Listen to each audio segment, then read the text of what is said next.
Bismillah, teman-teman sekalian, Assalamualaikum warahmatullahi wabarakatuh. Kita masih ketemu lagi di Nida Podcast.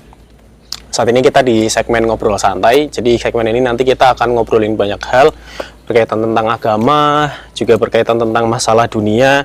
Tapi yang intinya itu supaya menjadi fasilitas atau salah satu sarana kita untuk mengembangkan diri secara duniawi dan juga agama.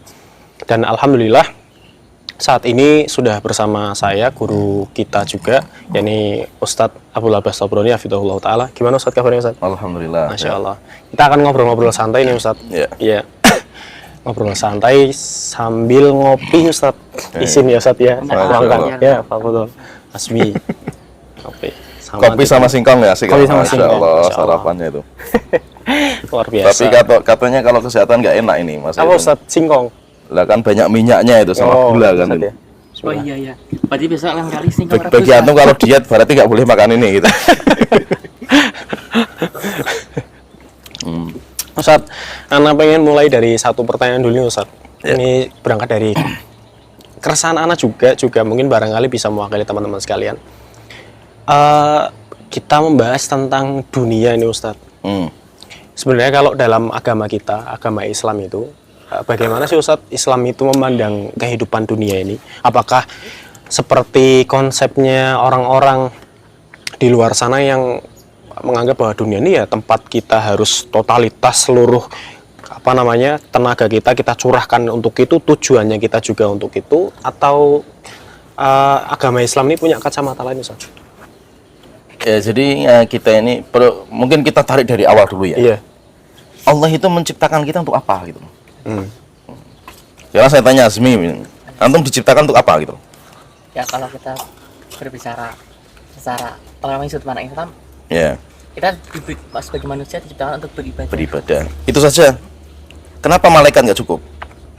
Kan sudah ada malaikat. Iya. Malaikat ahli ibadah, nggak pernah jatuh dalam dosa dan maksiat. Kenapa harus ada manusia gitu? Kenapa kita ada? Padahal malaikat sudah ada kan itu. Malaikat lebih ahli ibadah daripada kita kan. Ya. Kenapa? Sebagai pemutar roda kehidupan mungkin sama. Nah, jadi rupanya ada sebuah hikmah penting. Kenapa kok harus ada manusia gitu? Padahal sebelumnya sudah ada malaikat, sudah ada jin, sudah ada binatang, semua sudah ada. Apakah Allah nggak cukup dengan malaikat untuk ibadah kan gitu? Ya itu. Rupanya ada sebuah hikmah di mana itu nggak akan digapai dengan malaikat, dengan binatang, dengan jin. Maksudnya itu Allah punya tujuan di mana ini nggak bisa digapai kecuali dengan manusia gitu. Yaitu apa? Menggabungkan antara syahwat dan akal. Malaikat itu makhluk yang punya akal, tapi kan nggak punya syahwat. Sehingga malaikat yang nggak doyan duit kan gitu. Malaikat digoda perempuan yang nggak tertarik, dia nggak punya syahwat kan gitu. Tapi ada binatang yang punya syahwat tapi nggak punya akal, sehingga diperintah yang nggak paham kan itu, dilarang yang nggak paham kan itu. Yang penting nikmati saja dunia lah gitu. Nah, akhirnya Allah pengen menggabungkan dua karakter itu. Muncullah namanya manusia. Allah pengen menciptakan makhluk, dia itu punya syahwat, tergoda dengan dunia. Tetapi dia itu juga punya akal yang punya rencana ke depan. Dia bisa sadar, dia itu bisa tahu ketika diperintah. Terkadang dia jatuh, kemudian bertobat. Kemudian dia jatuh bertobat. Nah, itulah yang Allah inginkan dari manusia. Malaikat nggak bisa seperti itu. Nah, maka itu kalau kita sudah paham ini, maka manusia itu sebenarnya siapa sih gitu? Rupanya manusia itu adalah gabungan binatang dan malaikat. Antara syahwat dan akal itu. Manusia itu adalah gabungan sifat malaikat dan sifat binatang. Sifat manusia itu akalnya kuat. Sifat binatang itu syahwatnya kuat. Ini dilebur jadi satu menjadi manusia kan.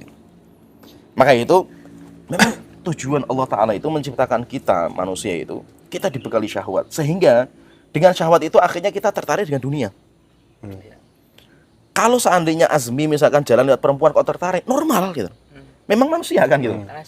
Karena syahwat itu. Yang nggak normal itu kalau lihat laki-laki yang ganteng tertarik kan gitu. Oh iya, itu berarti syahwatnya Repot. Ah, itu kan kebalik kan gitu loh. Nah, itu berarti kan nggak normal kan gitu. Kita lihat rumah yang mewah megah, masya Allah. Kalau saya punya rumah itu, ya mantep kan gitu. Kan? Antum ketika lihat motor kayak Valentino Rossi, wah keren ini kan gitu. Bener nggak? Tertarik nggak gitu? Iya betul Ustaz. Kita itu sadar, kita itu semuanya tertarik dengan itu kan. Karena kita bukan malaikat, ya, paham ya? Sehingga dari situ akhirnya roda kehidupan dunia berjalan kan gitu. Tapi dengan akal itu kita disadarkan oleh Allah Ta'ala kamu itu walaupun menikmati dunia, tapi ingat, kamu akan mati kan itu. Dan nanti akan ada kehidupan yang kekal dan abadi kan itu. Nah, bagi orang yang beriman, kan dia punya akal kan ya. Dia bisa mencerna, oh, saya itu ditaruh di dunia, suruh menikmati dunia, suruh menjalankan roda kehidupan dunia, tapi diwanti-wanti, kamu jangan selamanya di situ gitu. Kamu itu nanti akan mati, kamu nanti akan masuk ke alam akhirat yang kekal dan abadi. Kalau kamu gagal, neraka jahanam selamanya loh itu. Akhirnya dari ini, akhirnya orang yang berakal kan dia sadar, oh, rupanya kita itu diuji aslinya kan gitu. Nah kan, paham ya? Sebenarnya kita itu sedang diuji. Diuji itu apa? Kita taruh di sebuah tempat, nikmat, lezat, tapi kita jangan tergoda kan. Apa nggak berat sekali kan? Malaikat nggak bisa gitu. Maka itu malaikat nggak ada surga dan neraka. Binatang nggak ada surga dan neraka, kan nggak diuji kan itu. Kenapa kalau menyiapkan surga dan neraka? Karena bagi orang-orang yang diuji. Lah kita lah manusia itu.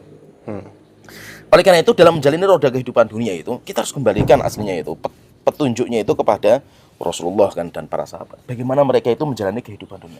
Rasulullah menjalani roda kehidupan dunia dengan normal. Rasulullah ya menikah, Rasulullah ya kerja, ya Rasulullah makan, minum, tidur. Bahkan Rasulullah terkadang marah, emosi. Terkadang Rasulullah lupa. Bahkan ketika Rasulullah lupa membaca Quran, para sahabat nggak ada yang berani benarkan karena takut kalau ada perubahan syariat kan itu. Akhirnya terakhirnya Rasulullah, innama ana basyarum mithlukum. Saya itu manusia kayak kalian gitu. Ansa kamatan saun, saya terkadang lupa seperti kalian lupa kan itu. Kalau saya lupa, fadzakiruni, tolong ingatkan aku kan itu. Nah, berarti apa? Nabi Muhammad setengah Nabi pun manusia biasa. Rasulullah melihat perempuan suatu ketika dalam sebuah riwayat, syahwat belum muncul. Akhirnya belum pulang kan, tapi kan belum punya istri kan itu. Nah sayangnya itu kalau antum kan itu, antum mau kemana kan? Puasa Ustaz. Ya, puasa saja. Nah, gitu. Jadi intinya apa? Antum kalau lihat duit tergoda, lihat perempuan tergoda, itu normal wes, bagus lah itu. Tapi yang penting apa? Kita itu harus sadar bahwa kita itu akan mati dan kita akan persiapan akhirat kan itu. Lah rupanya untuk persiapan akhirat itu butuh perjuangan, butuh bekal yang banyak. Nah itu seorang muslim, dia itu menggabungkan antara kenikmatan dunia sama kenikmatan akhirat. Agama lah gitu. Sehingga apa? Silahkan nikmati dunia, tapi jangan lupa gitu loh bahwa nanti kamu akan mati kan itu. Maka itu Allah Ta'ala berfirman, wabtaghi fima ataqallahu darul akhirah. Rasulullah mengatakan kepada Nabi Muhammad, wahai Muhammad, cari kenikmatan yang Allah siapkan di akhirat, surga. Tapi setelah itu Allah Ta'ala mengatakan apa? Walatan sanasi bagamina dunia. Tapi kamu jangan lupa kenikmatan dunia, nikmati juga kan itu. Berarti apa? Kita itu sebagai seorang muslim itu ya normal gitu loh, ideal, berimbang kan itu. Kita itu ya ngejar dunia, kita juga ngejar akhirat. Bahkan Allah sendiri yang perintahkan kan itu. Kita itu untuk bekerja kan, untuk mengejar nikah. Itu menunjukkan apa? Kita itu disuruh mengejar dunia kan itu. Maka itu kan orang yang tidak mau menikah karena demi ibadah malah nggak dibolehkan kan. Ya kan? Orang yang sibuk di masjid terus malah nggak dibolehkan kan. Iya. Tapi yang menjadi pertanyaan itu kan kita itu katanya kan harus seimbang. Kan kita itu seimbang, ngejar dunia dan ngejar akhirat. Iya, oke. Kalau seimbang itu coba dikalkulasi waktunya. Hitungannya gini lah, antum kerja berapa jam? Azmi, antum di kerja ini MBG nih, Masya Allah. Berapa jam antum kerja? 9 jam. 9 jam. Tidur berapa jam? Tidur 8 jam. 8 jam. Oh, itu 8 jam itu normalnya. Mungkin kalau antum sampai itu bisa 10 jam nanti. Oke lah itu. Sekarang dari itu sudah terpotong lah. Antum kerja 9 jam. Tidurnya sudah 8 jam. Sisanya ini kan kalau kita bagi aslinya kan sepertiga. Sepertiga untuk kerja, cari dunia, sepertiga untuk tidur, istirahat, sepertiga untuk ibadah. Aslinya kan itu seperti itu. Tapi kenyataannya yang sepertiga ini, sisanya itu buat jalan-jalan lah, buat ngobrol lah, buat ini. Sisanya baru untuk ibadah. Berapa? Ya paling 1 jam, 2 jam lah itu. Iya. Berarti nggak bisa dikatakan berimbang. Ah, di sinilah orang mengatakan kita kan harus berimbang urusan dunia dan akhirat. Imbangnya di mana kan gitu. Iya. Lu antum ngejarnya duit terus ya kapan imbangnya kan gitu. Setelah selesai ngejar duit, ngobrol, jalan-jalan, nah kapan antum ibadah kan itu. Iya. Ya. Nah, para sahabat kalau kita perhatikan, Rasulullah para sahabat itu imbang. Dunia jalan, tapi akhiratnya jalan kan itu. Agamanya jalan. Nah, itu yang normal. Hidup normal itu seperti itu. Bukan hidup itu ngejarnya akhirat terus itu. Nggak mungkin gitu. Nah, itu kalau kita lihat di Al-Quran ya. Ketika kita itu, kan di surat Al-Jum'ah kan. Kan ketika para sahabat jual beli, nggak apa-apa gitu loh. Tapi ketika jual belinya itu kelewatan sampai akhirnya terlambat sholat Jumat. Nah, ini yang ditegur sama Allah Ta'ala. Ya. Kalau kalian mendengar azan, fas'au ila dzikrillah, segera penuhi azan kan itu. Ke masjid ibadah dulu, karena ibadah itu nggak lama gitu. Tapi setelah itu apa kata Allah Ta'ala? Fa idza qudiyatis shalat. Kalau salat sudah selesai dikerjakan, fantasyiru fil ardi. Silakan tersebar lagi ke muka bumi. Wabtaghu min fadlillah. Cari karunia Allah Ta'ala, kerja, lanjutkan pekerjaan kalian kan. Berarti menunjukkan apa? Allah saja memerintahkan untuk berimbang. Waktunya ibadah. Tentunya. Setelah selesai ibadah nggak lama. Setelah itu ayo kita ngejar dunia lagi kan itu. Nah, yang menjadikan masalah itu dunia itu lezat. Benar nggak? Benar-benar. Langsung itu. Sangat lezat, nikmat dunia itu. Lah, karena lezatnya dunia, akhirnya orang itu terperdaya, tertipu. Akhirnya dia itu tergoda kan itu. Akhirnya nikmat dunia terlalu asyik, lupa akhirat. Iya. Ya paham ya? Sampai akhirnya dunia dikejar wes mati-matian. Rupanya saya belum sempat baca Quran ini kan itu. Rupanya saya belum ini. Nah, ketika sudah tua baru mau belajar kan itu. Lah, masa mudanya kemana kan gitu. Nah, itu yang jadi masalah itu. Maka itu Allah Ta'ala itu ingatkan kepada kita itu. Ya, bahwa harta kemudian anak itu nikmat, nggak apa-apa, nikmati gitu. Tapi jangan melalaikan dari akhirat kan itu. La tulhikum amwalukum wala auladukum an dzikrillah kan itu. Jangan sampai hartamu, anakmu melalaikan kamu dari zikir kepada Allah Ta'ala gitu. Nah, itu yang dilarang sama Allah Ta'ala gitu. Tapi kalau kita itu mengejar dunia, ngejar akhirat, wah itu mantep. Nah, jadi gambarnya seperti itu. Maka itu kaum muslimin pahami ya bahwa agama kita itu tidak membatasi dunia antum. Ini perlu kita pahami karena banyak orang pikiran, waduh kalau ngaji nanti saya nggak boleh ini, nggak boleh ini. Iya. Siapa yang nggak membolehkan? Yang diharamkan itu sedikit. Berapa sih yang Allah haramkan kan gitu loh. Dan hikmahnya itu setiap Allah mengharamkan sesuatu pasti Allah akan mengganti dengan yang halal. Benar nggak itu? Contohnya Ustaz, misalnya. Contohnya Allah haramkan babi. Apakah Allah tidak mengganti dengan daging yang lebih enak kan itu? Banyak. Ada kambing, Sapi. ada ayam, sapi. Dan itu lebih banyak kan gitu. Yang diharamkan cuma babi. Iya. Kan? Cuma anjing. Kenapa harus makan babi kan gitu loh? Oh, ada yang lebih enak lagi kan itu. Nah, itu manusia itu kan sukanya melanggar kan. Sukanya maksudnya itu dia itu pengen coba-coba kan. Ketika dilarang penasaran. Nah, penasaran kan itu. Lah, itu yang jadi masalah. Penasaran antum itu harus hilangkan kan. Iya. Ketika antum dilarang minum khamr gitu loh. Apakah nggak ada pengganti minuman yang lebih enak? Kopi. Banyak sekali. Banyak Susu. sekali, susu banyak sekali kan itu. Yang lebih menyehatkan. Ah. Sehat ya. Ketika antum dilarang untuk berzina, apakah nggak ada pengganti? 4 antum kalau mau nikah kan? Iya. Ya sih ya, langsung 4 loh sama Allah dibolehkan kan? Bukan berarti nggak ada cara kan itu. Paham ya? Demikian juga ketika Allah mengharamkan riba misalkan diharamkan, bukankah transaksi jual beli yang halal banyak sekali gitu? Sehingga apa kaidahnya itu yang diharamkan yang dilarang itu cuma sedikit. Itu pun diganti sama Allah yang lebih baik kan itu. Yang dihalalkan gitu. Maka itu apa? Jangan sampai mindset gitu ya. Wah, saya kalau hijrah, saya itu kalau ngaji, saya itu kalau bertobat, sempit dunia saya gitu. Ini nggak boleh, ini nggak boleh, ini nggak boleh gitu. Ini nggak boleh karena antum itu senangnya yang haram kan gitu. Iya. Kalau antum senangnya yang halal, loh banyak sekali kan gitu. Jadi kacamatanya itu terbatasnya di sesuatu yang haram aja. Iya. Jadi kan akhirnya terasa. Contohnya ada kalau nggak salah itu omongan dari Buya Hamka, masya Allah lah itu. Semoga Allah merahmati beliau itu. Lo ingatan gini, orang itu kan berbicara sesuai dengan isi hati. Ibaratnya gini lah, anak kecil kalau ditawari antara emas dengan es krim lebih milih mana gitu? Es krim, Es krim, pikiran dia cuma tertujunya ke es krim, nggak mikir yang lain kan gitu. Paham ya? Bagi orang yang dia itu tahu semua ini kadarnya berapa. Saya kalau ditawari es krim sama emas, mending emas walaupun nggak bisa dimakan, tapi kalau bentuknya uang, saya bisa beli es krim satu kotak kan gitu. Paham ya? Nah itu. Demikian juga orang itu kayak gitu sesuai dengan isi hati kan. Beliau itu cerita gini. Ada orang dia itu ngomong ke saya, Ustadz, rupanya di Saudi itu ada perzinahan prostitusi juga gitu loh. Wah, berarti nggak ada tempat yang baik Ustadz. Akhirnya yang gua ngomong gini, lah saya ke Amerika nggak ada prostitusi kan gitu. Ini ada orang ke Saudi menemukan prostitusi kan. Ini sebelum ke Amerika. Lah saya selama di Amerika berbulan-bulan nggak pernah lihat prostitusi itu. Akhirnya beliau mengatakan, lah namanya lalat tuh mesti carinya ya sampah kan gitu loh. Dimanapun ya cari sampah kan itu. Hatta di Saudi pun carinya kan prostitusi kan. Coba kalau kita itu hati kita ya ke Saudi ya ibadah, yuk ngapain kita cari tempat-tempat prostitusi untuk membuktikan misalkan atau penasaran, ya untuk apa kan gitu. Orang walaupun dia itu misalkan ya hatta lebah ditaruh di tong sampah, tetap dia cari yang makanan yang paling baik kan gitu. Paham ya? Demikian juga orang soleh ketika di misalkan berada di tempat atau tempat maksiat sekalipun, selama hati dia bersih, dia nggak akan ke tempat-tempat maksiat kan gitu, sehingga nggak pernah melihat kan gitu. Lah jadi maksudnya gini, intinya itu orang itu apalagi anak-anak muda ya, jangan sampai berpikir kalau saya itu kembali ke agama dunia saya itu terbatas. Enggak, agama tidak akan membatasi dunia antum.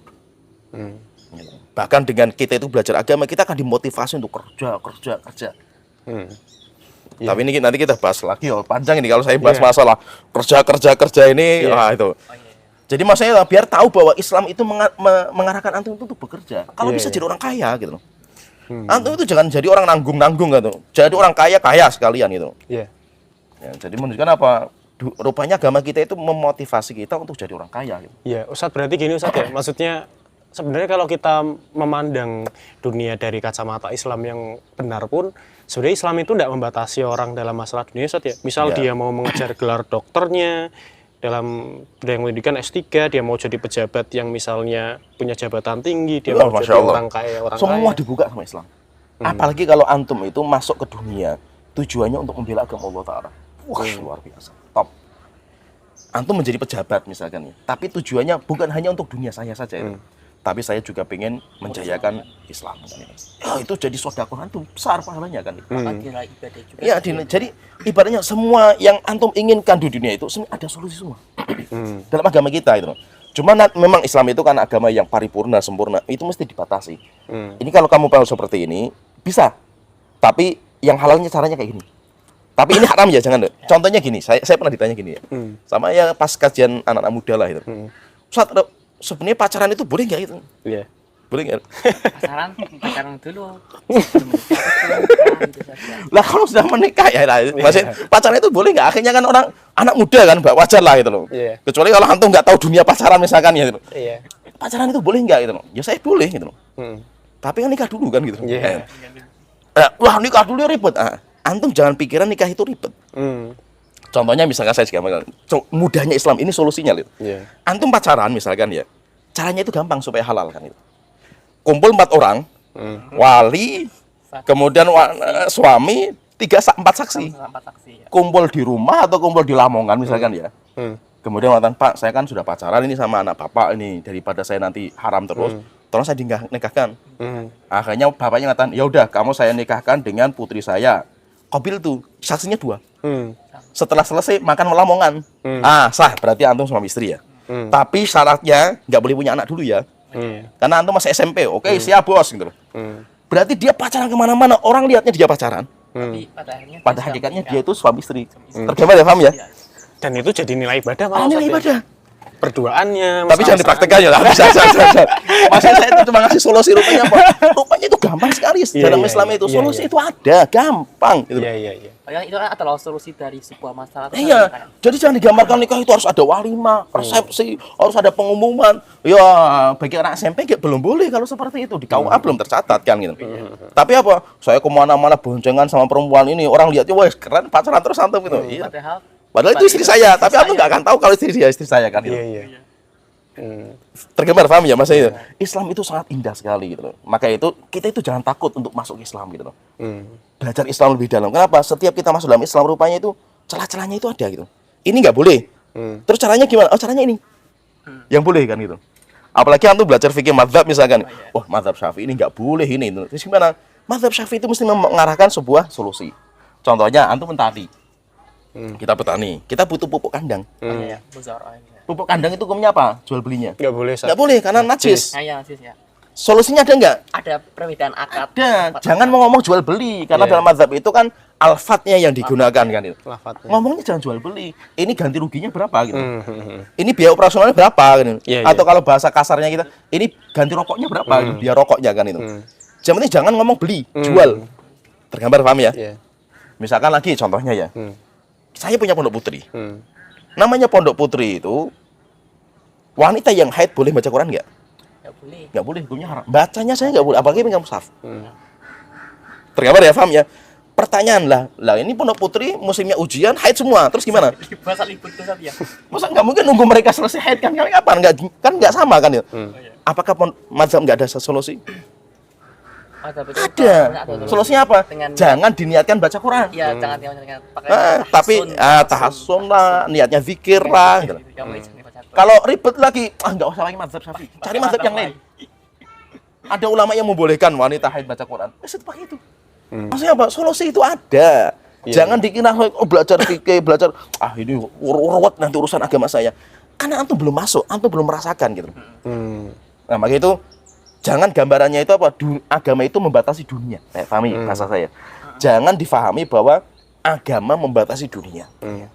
Agama itu malah mengatur dunia supaya lebih nikmat, lebih tertib, lebih tertib, lebih nikmat.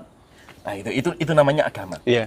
Atau gini Ustadz, berarti yang saya tangkap ini sebenarnya batasan-batasan yang diberikan oleh agama Islam itu tujuannya atau larangan-larangan yang diberikan oleh agama Islam itu tujuannya bukan membatasi Ustadz ya. Karena bukan cuma mutlak membatasi Ustadz ya. Karena memang ada solusi di balik itu ada. Jadi gini, setiap kaidah ya, dan itu harus di mindset kita, itu iman kita harus tertanam.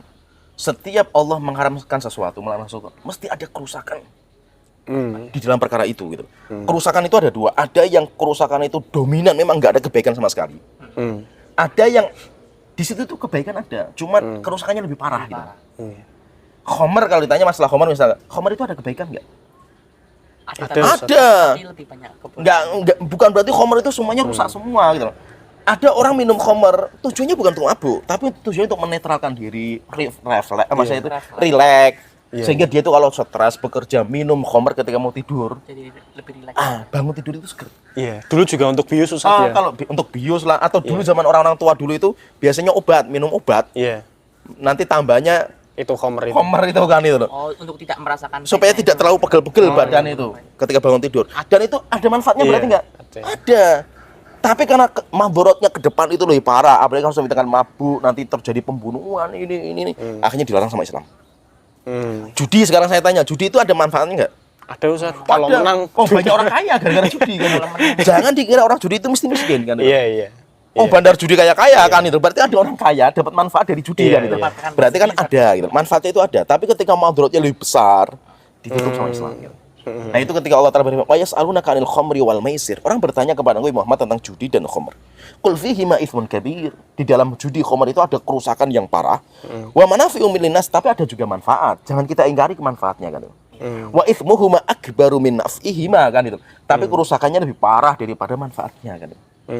Tapi apakah tidak ada pengganti? Ada pengganti banyak kan gitu. Iya. Disediakan solusinya. Nah, jadi berarti yang perlu kita pahami di sini, agama Islam tidak membatasi dunia antum. Nah, itu harus kita pahami. Anak-anak muda harus pahami itu gitu. Iya. Jadi jangan khawatir kalau saya itu belajar agama, dunia saya nanti akan terbatas kan gitu. Enggak. Karena akan lebih tertib dan teratur. Teratur dan manfaatnya besar gitu.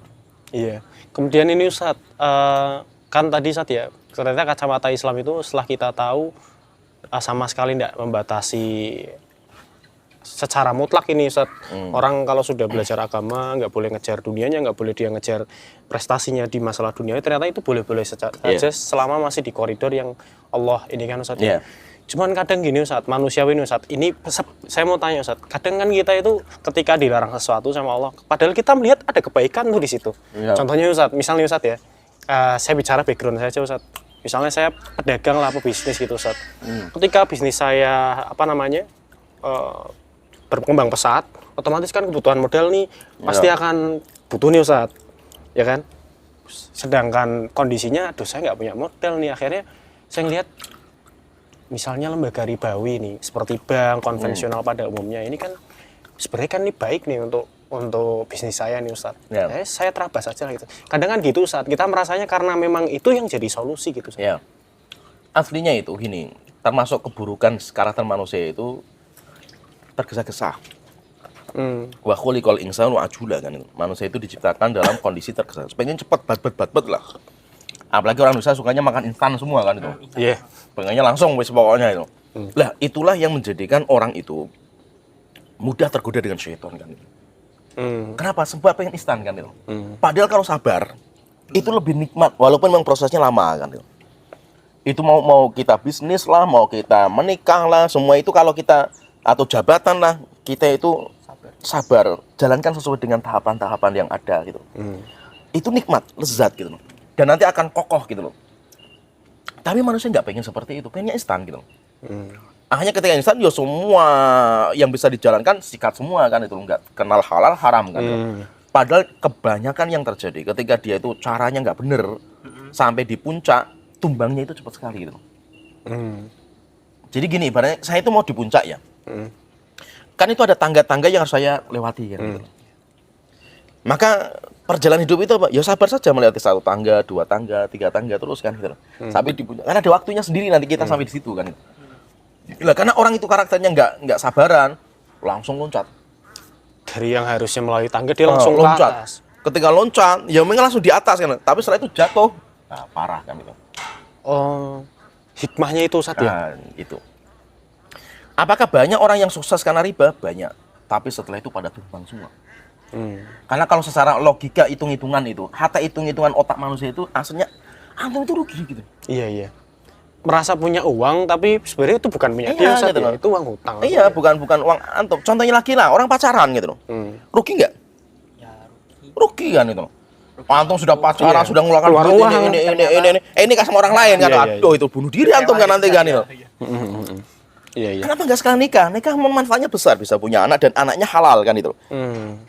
Kenapa nggak sabar kan gitu loh, maksudnya itu. Nah itu loh. Sesuatu yang haram itu mesti karena tergesa-gesa. Kalau kita itu sabar, nunggulah sampai ada waktunya kita nanti akan sampai ke sana kan itu.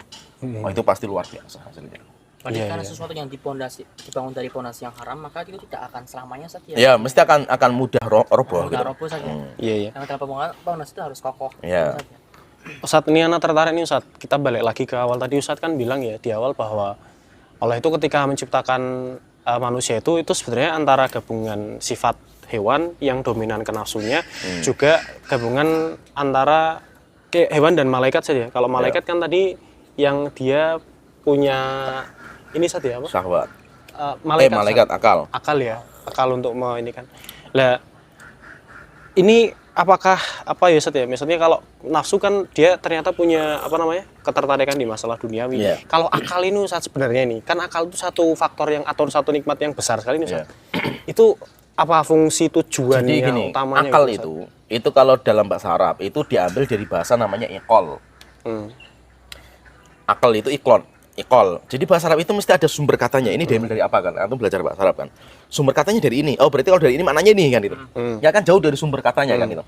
Lah, akal itu rupanya diambil dari bahasa iqol. Iqol itu apa? Iqol itu tali kekang kuda. Jadi tali kekang kuda itu namanya iqol kan itu. Atau namanya akola. Akola kalau dalam masalah keluarga itu seperti kalau saya membunuh orang dengan salah. Oh iya, iya. Nanti yang menanggung dendanya siapa? Akola saya. Keluarganya. Akola itu apa? Keluarga yang mengikat, Terikat. terikat dengan dia kan itu.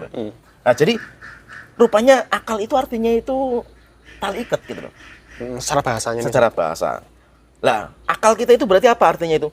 Artinya itu tali kekang untuk syahwat. Paham ya? Jadi fungsi akal itu dikasih sama Allah kepada kita itu supaya syahwat kita itu yang tertarik dengan dunia itu diatur kan gitu. Jangan sampai terjerumus dalam yang haram ya. Nah, itu yang ngatur siapa? Akal. Sehingga ini kejar. Ketika di depan itu ada haram, disuruh minggir itu. Minggir dulu ke sana. Setelah jalan Itu lagi. perannya akal itu Akal Ustaz, ya? itu. Ibaratnya gini lah bahasanya itu ya. Kita itu kayak motor. Motor itu ada gas, ada rem. Ya kan? Motor itu nggak akan berjalan kalau nggak ada gas. Dengan adanya gas, roda berjalan kan gitu. Lah, untuk menggerakkan roda kehidupan dunia itu harus dengan gasnya itu, dengan syahwat gasnya itu. Tapi kalau orang itu punya motor, gasnya kenceng, nggak ada remnya, nabrak kan, bisa rusak diri kita kan itu. Rupanya depan itu ada belokan kan itu. Tapi karena gas kenceng, ya masuk got kan gitu. Nah, terus ketika kita itu jalan, kok depan kita itu ada sesuatu yang berbahaya kan. Maka fungsi akal muncul, direm. Setelah itu kita minggir. Jalan lagi. Ada sesuatu lubangan, direm lagi, minggir lagi. Nah, itulah fungsinya namanya akal. Akal tidak akan melawan syahwat, enggak. Tapi akal itu cuma mengarahkan syahwat supaya tidak menjerumuskan ke sesuatu yang berbahaya. Sesuatu yang haram. Karena kalau kamu jatuh dalam sesuatu yang haram, ini nanti kamu jasadmu akan dibakar di neraka jahanam kan. Paham lah? Jadi akal itu mengarahkan itu. Sehingga ibaratnya itu kayak tadi, depan kamu itu ada jurang itu, kamu jangan terabas semua kan itu. Berhenti karena bahaya, rusak nanti motor kamu. Nah, itu akal itu kayak gitu. Iya. Cuma karena terkadang itu remnya itu nggak main gitu loh. Akalnya ini nggak main. Akalnya itu nggak main, akhirnya plong, walaupun sudah disadarkan ya nggak main kan itu. Iya, iya, Sikat semua kan karena gasnya lebih dominan kan itu, paham ya? Berarti ini Ustaz ya, sebenarnya manusia itu kalau seandainya dia punya akal tapi nggak digunakan, kan sudah difasilitasi nih Ustaz, dia nggak gunakan, nafsunya yang terus bermain tuh menyebabkan kerusakan Kerusakan yang fatal. luar biasa besar. Bahkan Ustaz. ibaratnya ya gambarannya dia itu ibaratnya nggak ada bedanya dengan binatang gitu loh. Apa bedanya dengan binatang gitu loh? Apa sih yang bedakan antum dengan binatang itu apa kan itu? Akalnya itu. Akalnya itu gitu loh. Kalau ngomong sama ngomong bebek bisa ngomong kan gitu loh. Oh, teriak-teriak bebek kan gitu loh. Iya. Bisa ngomong bebek. Bebek bisa, binatang bisa melihat. Binatang bisa punya keturunan, bisa makan, bisa. So, apa bedanya kan? Sama antum kan gitu. Ya kan? Jenggot misalkan, wah ada binatang yang punya jenggot kan gitu. Kambing punya jenggot. Kan? Kami ada burung itu saat Burung punya jenggot. punya jenggot. Apa yang bedakan antum dengan binatang kan itu? Iya. Kalau soalnya yang antum banggakan itu fisik tubuh, banyak binatang yang lebih kuat dari antum kan itu loh. Apa? Lari misalkan, ada kuda lari yang lebih kenceng kan itu. Maksudnya itu antum itu nggak ada kelebihan dari binatang kecuali satu, akal. Yang itu tempat mencerna gitu. Antum bisa sadar gitu. Nah itu akal gitu. Maka itu kalau akal nggak dipakai, ya antum ibaratnya binatang, nggak ada bedanya kan itu. Cuma antum lebih parah, balhum abol kan lebih parah. Kenapa? Karena antum itu diingatkan aslinya gitu loh. Orang kecuali orang gila makan di tengah jalan. Yuk, siapa yang mau negur? Antum yang negur yang gila kan itu. Stres orang gila ditegur kan itu. Karena dia nggak akan paham kan itu. Iya. Tapi kalau ada orang normal, kok makan di pinggir jalan sambil telan aja, kan bisa diingatkan. Pak, ini di pinggir jalan, jangan makan di sini, bahaya kan itu. Iya. Orang itu karena punya akal masih bisa mencerna. Oh iya. Dan dia tahu ini bahaya gitu. Tapi karena memang bandel yo, nggak mempan dinasihati kan. Nah, bahasanya kayak gitu. Iya. Jadi seperti pepatah Arab saja, manusia itu al-hayawan al-akil saja. Iya. Iya, berarti sebenarnya fungsi akal itu yang jadi remil tadi Ustaz ya. Iya. Dan itu penting juga ya. Dan mungkin gini Ustaz ya, akal itu juga akan bekerja dengan baik, akan optimal juga kalau dilandasinya dengan ilmu agama Ustaz ya. Ya karena akal itu kan tempat mencerna. Namanya orang mencerna itu kan butuh informasi gitu. Kalau nggak kan dia bisa mencerna baik kalau nggak punya informasi kan gitu. Oh iya. Dokter misalkan bisa menetapkan resep gimana? Ya karena dia cari informasi gali dari pasien kan gitu. Nggak mungkin kecuali ya dukun kan gitu. Orang tiba langsung ini obatmu. Oh iya. Kan nggak mungkin kan gitu loh. Karena informasi nggak ada kan gitu. Tapi kalau dokter kan harus tanya-tanya dulu sampai dia dapat banyak informasi, oh baru menetapkan kayak gini. Akal itu kayak gitu kerjanya. Ketika kita banyak informasi, oh berarti dari informasi yang saya dapatkan, ilmu agama saya dapat, ilmu dunia saya dapat, oh berarti istri saya, anak saya, kerjaan saya itu harus saya jadikan kayak gini. Oh standarnya itu didasarkan dari informasi yang dia. Gara-gara informasi yang kuat dari ilmu yang saya pelajari, oh rupanya saya itu bisa masuk surga dengan uang yang saya miliki gitu loh, kerjaan saya itu. Nah, rupanya ini saya cari dunia, dapat dunia, tapi saya dapat pahala gitu. Ah, berarti dunia saya akan jadikan kayak gini. Lah yang menetapkan ini siapa itu? Akal. Dari mana kok antum bisa seperti itu? Lah karena saya punya informasi banyak, antum nggak tahu kan itu. Karena saya belajar, antum nggak belajar kan itu. Sehingga apa ibaratnya gini lah, sama-sama kita kerja di satu ruangan ya. Tapi saya itu bisa dapat dunia akhirat, antum cuma dapat dunia saja kan. Antum kerja yang penting pengen jadi orang kaya, cuma dapat dunia. Boleh nggak? Boleh, silakan gitu. Tapi antum nggak dapat pahala. Sedangkan kalau saya bekerja untuk apa? Saya pengen ngasih nafkah untuk anak dan istri gitu. Kemudian yang kedua, saya itu kalau punya uang, saya tidak akan ngemis diri saya kan itu. Kemudian yang ketiga, saya itu punya tetangga-tetangga yang pengen saya bantu.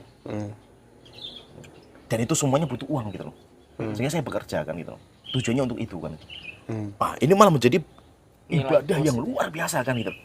Dia dapat duit, dia juga dapat pahala. Nah, dari mana dia bisa seperti itu? Karena banyak informasi yang dia dapatkan gitu loh. Berarti sebenarnya semakin kita belajar agama itu justru malah sesuatu itu jadi makin bernilai Ustaz ya. Misal gini Ustaz. Dunia dan akhirat. Iya, jadi gini juga Ustaz, misalnya Ustaz, banyak juga mungkin termasuk saya juga, saya pernah di satu kondisi yang kita itu terjebak mengejar sesuatu, tapi kalau istilah anak sekarang itu nggak meaningful Ustaz. Meaningful itu kayak nggak ada maknanya. Jadi misal kita ngejar kekayaan, tapi ya sudah kekayaannya aja, maksud dibalik itu. Sekarang gini, saya contohkan misalkan ya, ini saya bikin contohnya. Antum kalau suatu ketika dapat uang 1 triliun mau buat apa? Sekarang mungkin kalau tanpa Coba kalau antum nggak punya ilmu, yo saya mau beli bikin villa, bikin ini, beli mobil Ferrari, mobil ini, manfaatnya apa gitu? Setelah itu kan? hanya kesenangan. Apakah dengan itu antum akan bahagia? Belum tentu. Bosan juga. Bosan juga gitu. Coba kalau seandainya saya yang dikasih ya, saya kasih uang 1 triliun misalkan, 1 miliar untuk keluarga saya cukup lah itu, insya Allah beli rumah 5 miliar, 10 miliar lah itu. Sisanya saya mau bikin masjid 1000 masjid kan itu. Saya mau bikin pondok 1000 pondok kan itu dengan uang itu. bahasanya kayak gini ya. Iya, iya. Kan kita sering lihat ya orang-orang korupsi kayak gitu. Orang korupsi sampai 500 triliun. Untuk apa duitnya gitu? Buat foya-foya aja. Nggak ada hikmahnya kan itu. Sama sekali duitnya hilang kok itu. Iya, iya. Uang segitu kalau di tangan orang yang punya ilmu, wih, manfaatnya luar biasa. Uang segitu untuk hidupi rakyat Indonesia aja bisa kan itu. Iya, iya. Jadi dengan ilmu itu akhirnya apa? Sama-sama dapat duit, sama-sama dapat dunia. Cuma lebih bermakna daripada orang nggak punya ilmu. Iya, Ustaz. Paham ya? Iya. Nah itu maksudnya sebagai gambaran ke teman-teman semua. Dengan antum itu belajar agama, hidup antum itu lebih bermakna. Iya. Bukan membatasi kehidupan antum ya, fahami. Agama tidak membatasi dunia antum, tapi menjadikan dunia antum itu lebih bermakna. Bermanfaat untuk diri antum dan untuk orang lain kan. Bermakna gitu loh. Iya. Sehingga antum ketika nanti benar-benar ketika sudah mungkin sudah tidak mampu lagi dengan dunia, antum itu Masya Allah. Sudah berapa banyak karya yang sudah saya buahkan kan itu. Itu nanti antum akan bangga dengan itu kan itu. Iya, iya. Dan agama itu sebenarnya mendidik kita buat itu, Ustaz ya. Jadi Iya. setiap apapun yang kita lakukan itu harus makna di balik itu bisa bermanfaat buat orang, Iya. Ustaz ya, bisa bantu orang lain, kayak gitu, Ustaz ya. Ya. Ini menarik nih, Ustaz, soalnya memang apa namanya? Stigma yang tersebar atau anggapan yang tersebar itu kan memang seolah-olahnya nih, Ustaz. Karena mungkin identiknya gini, Ustaz ya. Orang muslim itu pakaiannya lusuh, ya kan? Gitu, Ustaz. Ya. Jadi orang muslim itu mungkin Jadi kesannya kalau udah kenal sunnah atau ngaji Ngaji. atau masuk Islam itu mesti kesannya anak banyak, nggak terurus, pakai yang Lah, lusuh gitu loh. kan- kerjaan nggak ada, wes Iya. kelantong itu kesannya memang kayak gitu. Iya, iya. Tapi berarti Dan gini, itu salah Nah, itu salah cara penerapan Islam. lah itu gimana, Ustaz? Kenapa? Karena kalau kita lihat para sahabat banyak sekali yang kaya-kaya kan itu. Ada nggak sahabatnya miskin? Ya ada gitu loh. Tapi sahabat yang kaya lebih banyak dan lebih hebat maksudnya itu. Secara derajat imannya lebih banyak yang kaya kan itu. Sahabat yang miskin banyak nggak? Banyak sahabat yang miskin kan. Tapi sahabat-sahabat yang mulia itu siapa itu? Abu Bakar. Saudagar kaya raya Abu Bakar kan gitu. Umar bin Khattab, kayak apa kayak Umar bin Khattab kan itu. Pedagang sukses kan. Utsman bin Affan, apalagi Utsman bin Affan Iya, kan. iya. Insya Allah. Demikian juga kayak Abdurrahman bin Auf.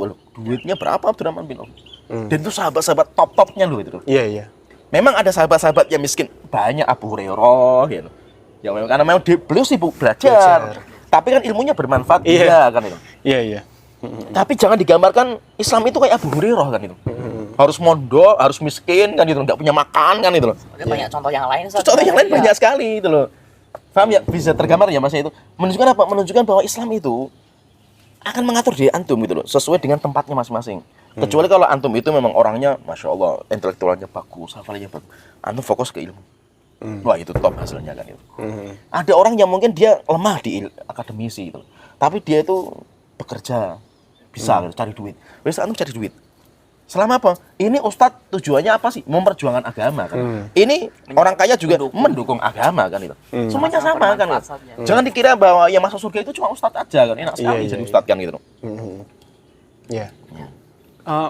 Berarti gini, Ustaz, tadi contoh itu, Ustaz, itu sebenarnya salah nggak, Ustaz ya? Kalau pandangan secara agama, misal ada orang yang dia sudah kenal ilmu agama, sudah kenal itu dalam artian dia udah mulai belajar, udah mulai mendalami, tapi justru malah dia tadi saat melalaikan tanggung jawabnya, kayak gitu, itu sebuah kesalahan, Ustaz ya? Ya, jadi dia itu belum, ibadahnya gini lah. Ibadahnya ulama itu dia beribadah dalam sesuatu yang mubah. Mubah saja jadi ibadah itu. Itu ibadahnya ulama itu. Sedangkan ibadahnya orang awam, ibadahnya cuma mahdhos saja. Ibadahnya orang awam ya sholat, baca Quran, ya itu bagus. Kita tidak mengingkari itu Masya Allah. Tapi kalau orang berilmu itu, ibadahnya bukan hanya pada sholat ibadah. Tapi ibadahnya pada kerja, cari duit. Ibadahnya pada jalan-jalan, Iya. bahkan menikah. Demikian apa saja dari ibadah. Ini menarik nih, Ustaz. Ini Ustaz Afan, Ustaz, saya potong dulu, Ustaz. Menarik semua ini pembahasan Iya. panjang semua. Karena gini, Ustaz, tadi Ustaz kan bilang, Ustaz ya, waktu ditanyakan, kan sepertiga nih, Ustaz, misal dibagilah. Idealnya sepertiga untuk istirahat, Iya. kemudian sepertiga untuk ibadah, sepertiga untuk bekerja, kan itu, Ustaz. Tapi ternyata ada sudut pandang lain, hal-hal yang mubah pun, hal-hal seperti bekerja itu juga bisa nilai ibadah nih, Ustaz. Iya. Berarti kan 24 jam kita tuh sebenarnya bisa bernilai ibadah nih, Ustaz. Kalau Itu antum gimana? punya ilmu, ibadah antum itu bisa 24 jam. Itu tapi harus dengan ilmu. Kayak tadi lah, semakin banyak Iya. informasi, akal kita semakin kuat. Oleh karena itu ada seorang sahabat, lupa saya namanya, Mu'adz bin Jabal atau siapa lah itu. Beliau itu mengatakan, inilah ahtasibu naumati ala umati. Saya itu minta pahala kepada Allah ketika tidur. seperti saya minta pahala ketika saya terjaga. Masya Allah. Jadi jangan dikira bahwa saya tidur itu cuma istirahat tok. Enggak, saya itu ibadah juga gitu loh. Tapi ibadahnya orang berilmu karena dia tahu ilmunya kan. Nah itu pernah ketika Salman Al-Farisi bertamu ke saudaranya Abu Darda. Abu Darda itu orangnya rajin ibadah sampai dunia ditinggal semua lah demi ibadah. Nah suatu ketika Salman itu datang. Ketika datang Abu Darda masak kan. Ketika masak mengatakan wahai Salman makanlah karena saya lagi puasa sunnah. Salman mengatakan enggak. Kamu harus batalkan puasa kamu. Kalau kamu nggak batalkan saya nggak mau makan. Akhirnya makan. Batalkan puasa. Setelah itu ketika malam hari, awal malam sudah mau sholat ini. Ditarik sama Salman. Waktunya tidur, bukan waktunya untuk ibadah. Setelah itu ketika sudah sepertiga malam yang akhir, baru dibangunkan sama Salman. Ayo sekarang waktunya ibadah. Ketika sudah selesai sholat, Salman itu memberikan nasihat. Nasihatnya bagus. Inna li nafsika alaika hak. Dirimu itu punya hak. Yang harus dikasih, yaitu apa? Istirahat, pakai pakaian yang bagus, jalan-jalan, rehlah gitu. Kemudian yang kedua, keluarga kamu itu juga punya hak, istrimu, anakmu punya hak. Yang harus kamu tunaikan haknya mereka itu. Wa inna li dhaifika 'alaika hak. Demikian juga tamumu juga punya hak kan itu. Demikian juga orang-orang sekitarmu itu punya hak kan. Fa'ati kulladzi haqqin haqqah. Tunaikan orang-orang yang berhak mendapatkan haknya mereka masing-masing. Itu jadi sedekah kan itu. Insyaallah. Akhirnya ini kaget kan dapat nasihat seperti kan kayak ibaratnya ilmu baru kan gitu. Selama ini taunya dia ya ibadah itu sholat, baca Quran dan yang lainnya. Akhirnya ketika sholat subuh dia lapor ke Rasulullah. Rasulullah tadi sama mengatakan seperti ini ya Rasulullah gitu. Maka Rasulullah mengatakan, "Sodako Salman, benar sekali itu apa yang disebut Salman kan itu." Sehingga apa? Kita itu hidup ibadah kita itu banyak sekali, bukan hanya sholat, bukan hanya puasa gitu loh. Kita kerja untuk memenuhi kebutuhan istri kita, sedekah kan gitu.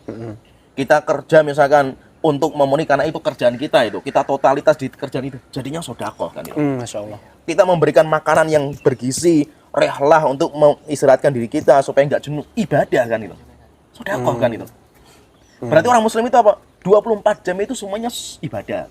Nah itu konsepnya Islam itu apa? Inna sholati wa nusuki wa mahyaya wa mamati. Hidupku, matiku semuanya untuk Allah Ta'ala. Hidupku semua itu untuk Allah Ta'ala kan. Nah itulah seorang mukmin yang sejati kan. Nah kita tahu dari mana? Karena kita belajar kan itu. Ketika kita belajar rupanya apa? Sumber pahala itu bukan hanya pada sholat. Sholat Masya Allah gitu. Bahkan ya tapi ini pembahasan nanti ya Mas itu. Ini kan bahas semua di sini habis ini waktunya juga. Ada sebuah konsep yang perlu kita pahami. Konsepnya gini, perhatikan jawaban saya. Terkadang ibadah mahdhah antum itu nggak ada yang diterima sama Allah Ta'ala. Terkadang yang diterima malah ibadah yang ghairu mahdhah gitu. Apa itu Ustaz? Bedanya Ustaz biar orang tahu dulu nih Ustaz. Ibadah mahdhah sama ghairu mahdhah nih Ustaz. Ibadah mahdhah itu ibadah yang murni. Tataran sudah ada dari Allah dan Rasul. Ibadah ghairu mahdhah itu tadi perkara yang mubah, meninggalkan dosa. Ya, yang itu aslinya bukan ibadah bentuknya itu, tapi diniatkan untuk ibadah. Terkadang gini, maksudnya gini, saya pengen ngomong itu apa? Kami ya, ibadah mahdhah antum itu mungkin nggak ada yang diterima gitu. Maksudnya gini, antum sholat, puasa, baca Quran, sedekah, semua. Saya tanya, yakin diterima nggak? Enggak. Belum tahu. Belum tentu. Enggak yakin. Mungkin nggak ada yang diterima sama sekali. Tergambar ya. Mungkin malah ada satu ibadah antum yang antum nggak ngeh waktu itu. Malah itu yang diterima sama Allah Ta'ala kan itu. Contohnya misalkan seorang pelacur gara-gara ngasih minum anjing ngasih minum. Anjing hewan yang Padahal hewan najis kan itu loh. Cuma dia itu karena kasihan loh, dan nggak ada orang yang melihat. Akhirnya dia masuk sumur, kemudian dikasih minum. Anjing selamat dari rasa sakit dan kematian. Allah berterima kasih diampuni dosa-dosanya. Insya Allah ya. Padahal kesehariannya mungkin si pelacur itu dipenuhi dengan dosa. Ya, dosa ada apa? Dan saya tanya, memberikan minum anjing itu ibadah mahdhah enggak? Enggak Ustaz. Orang Nampaknya enggak melihat itu ibadah, ngapain kan gitu loh kayak itu. Iya. Tapi mungkin itu yang diterima karena mungkin ibadah mahdhah kita itu semuanya riya semua kan itu. Contoh lagi ada sebuah hadis yang saya juga. Ada seorang muslim ketika dia berjalan mendapatkan ada kayu itu jatuh, pohon itu tumbang lah itu. Nah itu menghalangi jalan. Akhirnya dia itu melihat ini pohon ini ganggu orang kan gitu. Akhirnya dia pulang, dipotong-potong lah itu kayu itu, disingkirkan. Niatnya apa? Cuman niatnya jangan mengganggu orang supaya orang itu nggak terganggu perjalanan. Allah berterima kasih, diampuni dosa-dosanya. Gara-gara itu. Sehingga maksudnya apa? Ini konsep yang perlu kita pahamkan ya, maksudnya antum paham bahwa ibadah mahdhah antum belum tentu diterima. Silakan ibadah semaksimal antum, sholat, puasa, tapi ingat, antum jangan pede. Itu bisa diterima gitu. Tapi mungkin ibadah antum yang diterima itu mungkin antum itu bantu orang tua ketika jatuh, gak ada orang tahu. Disitulah antum ibadah. Atau mungkin contohnya, antum itu qadarullah ya punya anak, punya istri, punya tanggungan hidup kan itu. Qadarullah antum di PHK.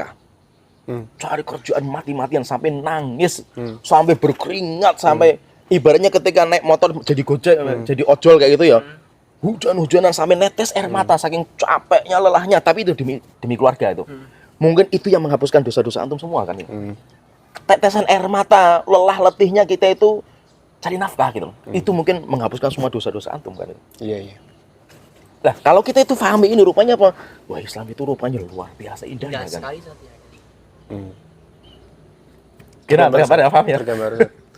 Iya, Ustaz. Berarti memang ini, tapi memang benar sih Ustaz. Saya dari mendengarkan penjelasan Ustaz aja sekilas memang jadi bermakna Ustaz ya hidup ya. Maksudnya mungkin gini Ustaz, artinya misal seandainya Ustaz ya tadi Ustaz kasih contoh kita mati-matian kerja, mungkin kita merasa berjuang dari nol, ini nggak ada bantuan dari orang tua atau apa.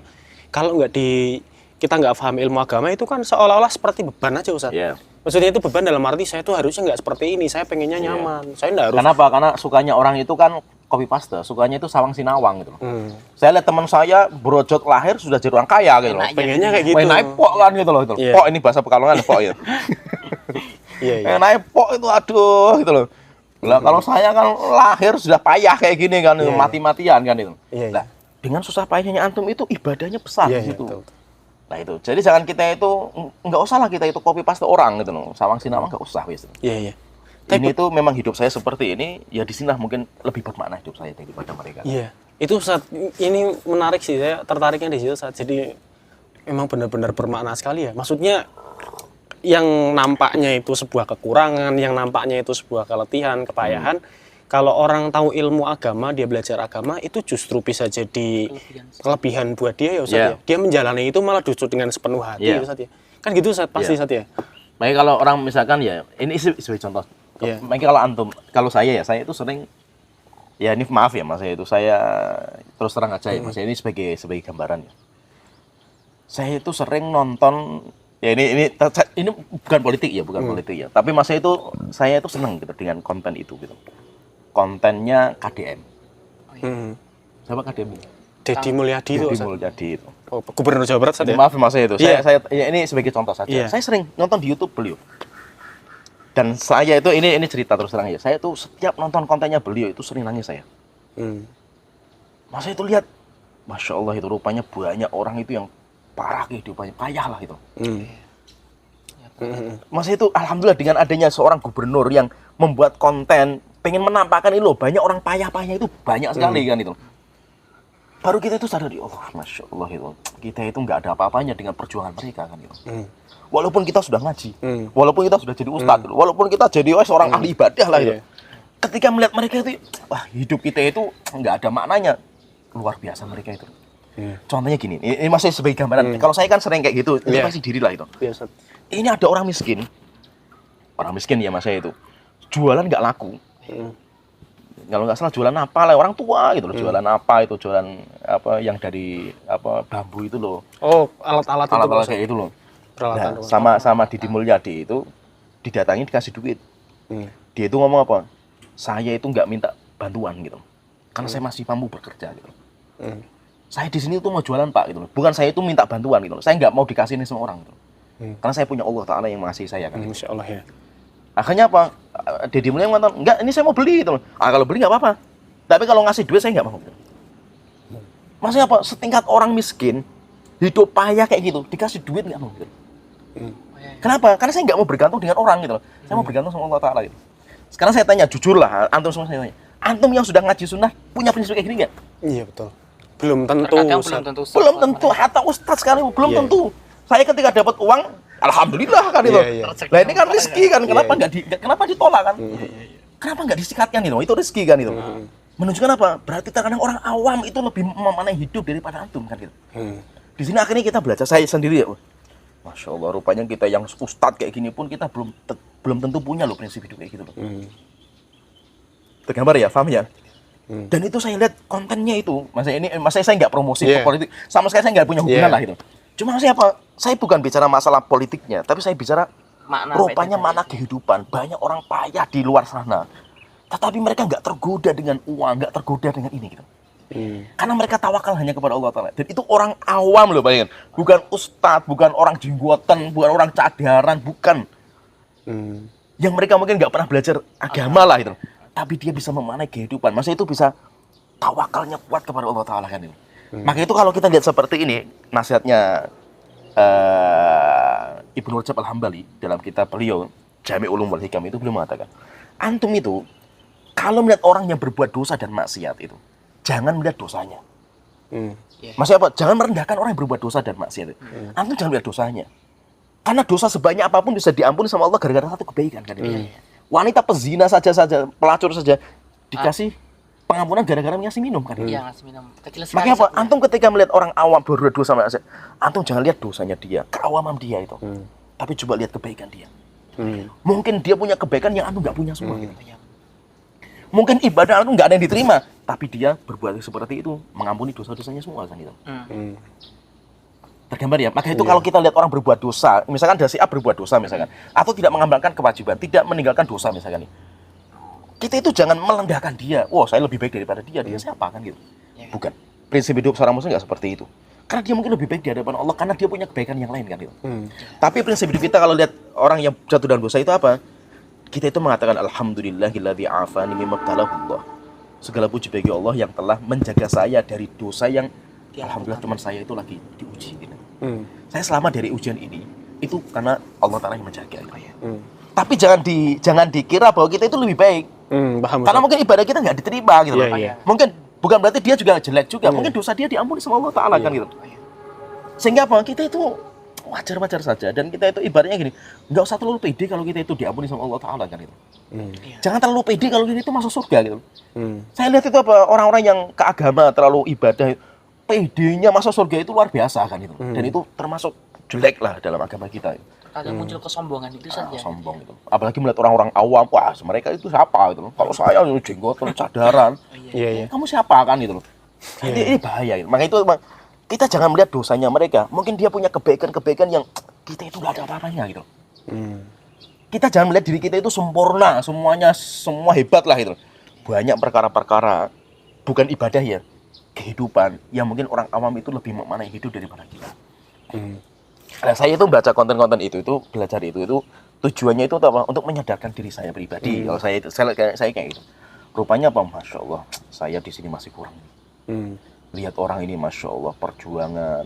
Masa itu orang hidup payah, terkadang sehari nggak makan. Tapi bahasanya itu nggak pernah mengeluh gitu. Sampai ketika diajak diskusi itu, gimana ya saya nikmat saja. Ini yang Allah memberikan seperti ini dan insya Allah pemberian Allah lebih baik kan gitu. Oh iya. Ini prinsip hidup yang agama ini, prinsip hidup agama Islam itu kok kenapa nggak dimiliki di kita yang sudah kenal sunnah, yang jadi ustadz itu. Itu PR buat kita Ya kan, sendiri. kita sudah punya semua aja ngeluh kan gitu. Oh iya. Iya. Sedangkan mereka yang nggak punya apa saja, orang awam nggak belajar agama, itu bisa sabar, bisa bersyukur tawakal, saja. bersyukur. Iya. Pelajaran. Gimana tergambar Bang? Tergambar Ustaz, berarti seluar biasa itu Ustaz ya kalau nilai-nilai dalam agama kita yang sudah diajarkan diterapkan dalam setiap sendi-sendi kehidupan itu maksudnya bisa jadi apa ya, perilaku yang menakjubkan gitu Ustaz loh. Iya. Ini orang nggak punya uang, Nggak punya apa-apa. nggak punya apa-apa, Tapi bisa- mau dikasih dia nggak mau, justru Iya. malah keluar ucapan yang luar biasa ini Ustaz ya. Masya Allah. Berarti emang yang saya tangkap sih itu Ustaz ya, ketika seorang muslim memandang dunia itu sebenarnya bukan dibatasi secara mutlak, justru Allah juga memberikan dunia supaya dinikmati, supaya kejar semaksimal mungkin, tapi tujuannya untuk akhirat. Nilai-nilai di balik itu tujuannya untuk akhirat. Ya, Ustaz. Berarti misal orang kaya tidak cuma sekedar kaya, tapi kayaknya bisa bermanfaat, berjuang di agama Allah. Ya, betul. Orang pengen mengejar jabatan bukan cuma jabatannya yang dikejar Ustaz ya. Tapi di balik itu karena dia bisa bantu orang lain, dia bisa memperjuangkan agama Allah. Orang pintar juga untuk itu Ustaz ya. Semua dalam kehidupan punya lini-lininya dan lini itu bisa dimanfaatkan untuk memperjuangkan agama Allah. Gitu Ustaz ya. Ya. Nah, ini luar biasa sekali nih pelajaran yang bisa kita ambil ya. Jadi intinya teman-teman sekalian, dari apa yang Ustadz sampaikan itu, memang silakan mengejar dunia, tapi memang orientasi di balik itu, nilai-nilai di balik itu harus disandarkan kepada agama. Mungkin sekian dulu yang bisa kita bahas untuk kesempatan kali ini. Nanti insya Allah kita akan ngobrol tentang banyak hal lagi, tema yang lain lagi di segmen yang sama ini, ngobrol santai. Untuk info atau perkembangan tentang konten ini, teman-teman bisa subscribe di Nida Podcast. Mungkin sekian dulu. Wassalamualaikum warahmatullahi wabarakatuh.